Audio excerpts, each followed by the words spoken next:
Get comfortable with English in comfort. This is your English listening practice podcast to help you learn and improve naturally.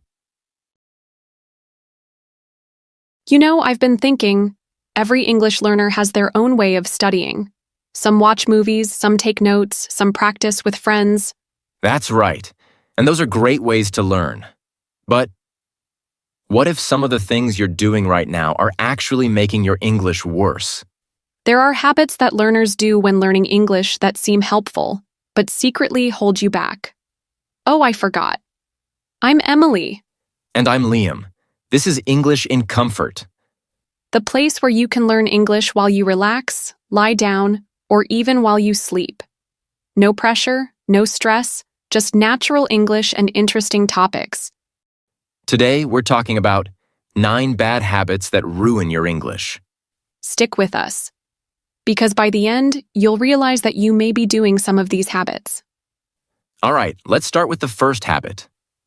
The first habit that I see so many learners struggle with is comparing yourself to native speakers. Like, you watch a movie, hear someone speaking flawlessly, and you start thinking, I don't think I'll ever sound like that. But this comparison can crush your confidence. And you have to understand that being fluent doesn't mean being native. Being fluent is about having a good English pronunciation that makes you communicate your ideas clearly. Think about it. Native speakers grew up with English. While you're learning it now as a grown-up, that's like comparing a tree that's been growing for 100 years to a tree you planted last month. And if you are also comparing your accent to native speaker, well, it's part of who you are. There are so many learners with accents, French, Indian, Japanese, and their English is fluent. They can discuss complex topics, tell stories, make jokes, all with their unique voice. Here's a quick tip. If you watch a movie or YouTube video, don't compare yourself to the speaker. Instead, practice listening and speaking with them. Imitate their tone, rhythm, and pronunciation. But don't focus on sounding exactly like them. Focus on sounding clear. Okay, habit number 2, which is also something so many learners do and is ruining their English. Using translation apps. Apps like Google Translate or other tools. I get why people do this. It feels safe. You see a new word and then translate it instantly to your native language. But here's the problem. It keeps you stuck in your native language. Your brain never learns to think directly in English. That's right. You have to train your brain to think in English. And the solution? Switch to an English dictionary. You might say, but I'm a beginner. How can I understand English definitions? Well, start simple.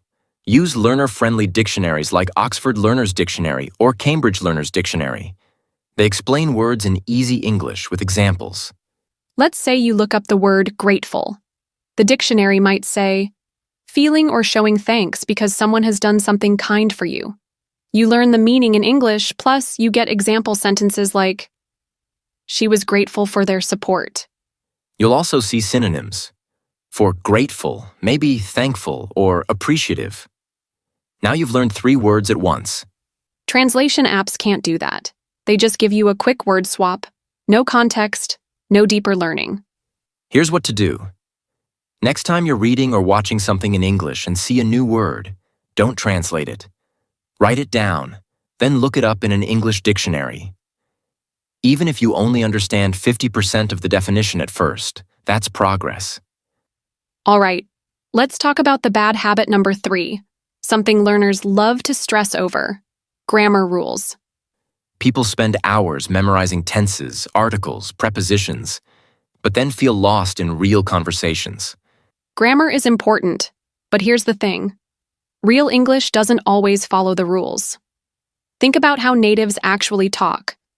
They say things like, you good? Instead of, are you okay? Or, I gotta go, instead of, I have to leave. You might think, wait, that's not grammatically correct. You're right. But guess what? That's everyday English talk. Pay attention to how people actually speak. You'll notice they break rules all the time. Okay, next up, habit number 4. Memorizing words without context. We talked about this a bit earlier with translating apps. That's right. Like writing down a word you just learned but not knowing how to actually use it. If you cram lists of isolated words, your brain struggles to connect them to real situations. Think of it like collecting puzzle pieces but never putting them together. You need the whole picture. So, for example, if you're learning business English, don't just memorize negotiate. Write it in a sentence, for example. We need to negotiate a better deal with the supplier. Here's a tip. When you learn a new word, write 3 sentences using it. One for work maybe, one for daily life, one imaginary you just make for fun. For example, I negotiate with my little sister to eat vegetables. Well, the sentence sounds weird, but it is just for practice. All right, habit number 5 that is ruining your English: passive learning. If you don't know what passive learning is, it is simply listening and not engaging or paying attention to what we are listening, like listening to podcasts or watching videos, but just letting the words wash over you. Don't get us wrong, listening is great. But if you're not actively engaging, your English isn't really improving. So here's the fix. Pause and repeat. Hear a phrase you like? Stop. Mimic the speaker's tone, rhythm, even their pauses. You don't have to do this for every sentence. Just pick 1 or 2 per video and practice. Interact with what you hear. Take notes, whisper along, or even talk back to the speaker. It's like playing with the language. This way, you're training your brain to think in English, not just hear it. Next habit. Sticking to your comfort zone, like only listening to the same podcasts or watching the same types of videos. Learning through things you enjoy is great.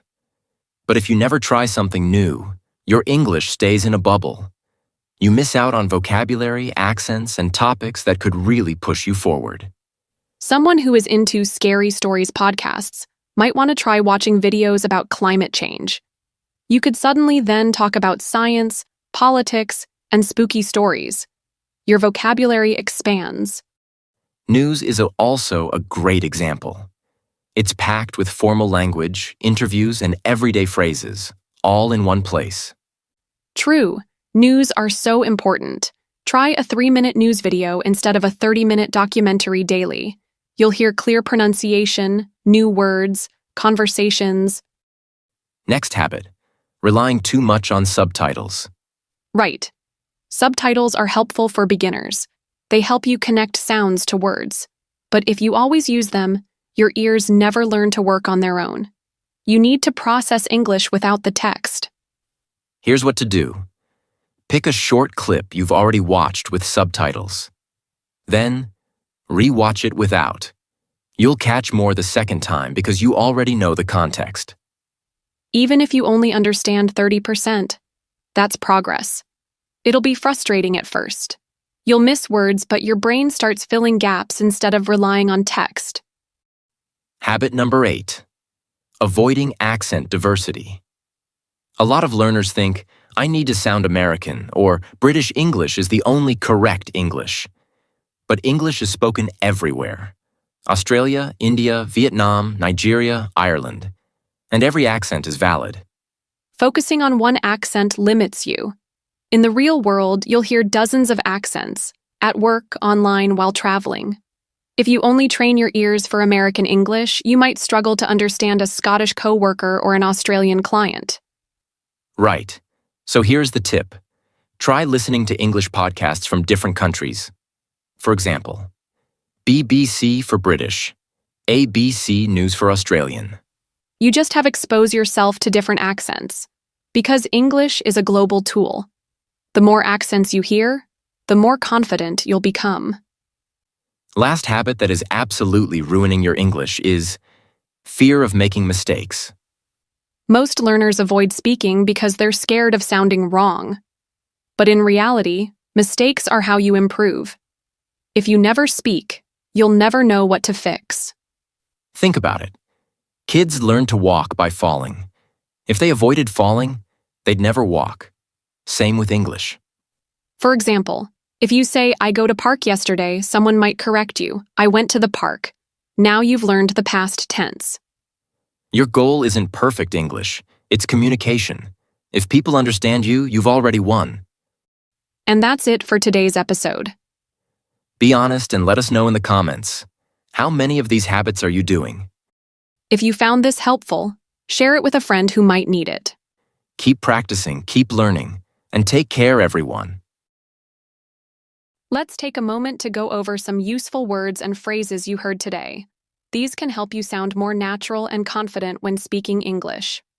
Hold you back, meaning to stop you from progressing or doing something. Example: don't let the fear of mistakes hold you back from speaking English. Struggle, meaning to have a hard time doing something. Example: many people struggle with understanding fast conversations at first. Flawlessly, meaning without any mistakes. Example: you don't need to speak flawlessly, just clearly enough to be understood. Crush, meaning to do something really well or succeed powerfully. Example: you don't need to crush every conversation, just keep improving bit by bit. Swap, meaning to exchange one thing for another. Example: try swapping movies with subtitles for ones without when you're ready. Stress over, meaning to worry too much about something. Example: don't stress over grammar mistakes, focus on communicating. Context, meaning the situation or background that helps you understand the meaning. Example: try to guess the meaning of new words by looking at the context. Cram, meaning to try to learn a lot of information quickly. Example: cramming English before a test isn't as helpful as daily practice. Isolated, meaning alone or separated. Example: learning in an isolated way can be harder than using English with others. Wash over you, meaning to experience something passively without trying to control it. Example: sometimes it helps to just let the language wash over you without overthinking. Diversity, meaning a range of different things or people. Example: listening to English from different places helps you get used to diversity in accents and expressions. Keep practicing, and these words will start to feel more natural as you hear and use them more often. For more English listening, daily conversation practice, and speaking tips, subscribe. And thanks for sticking around.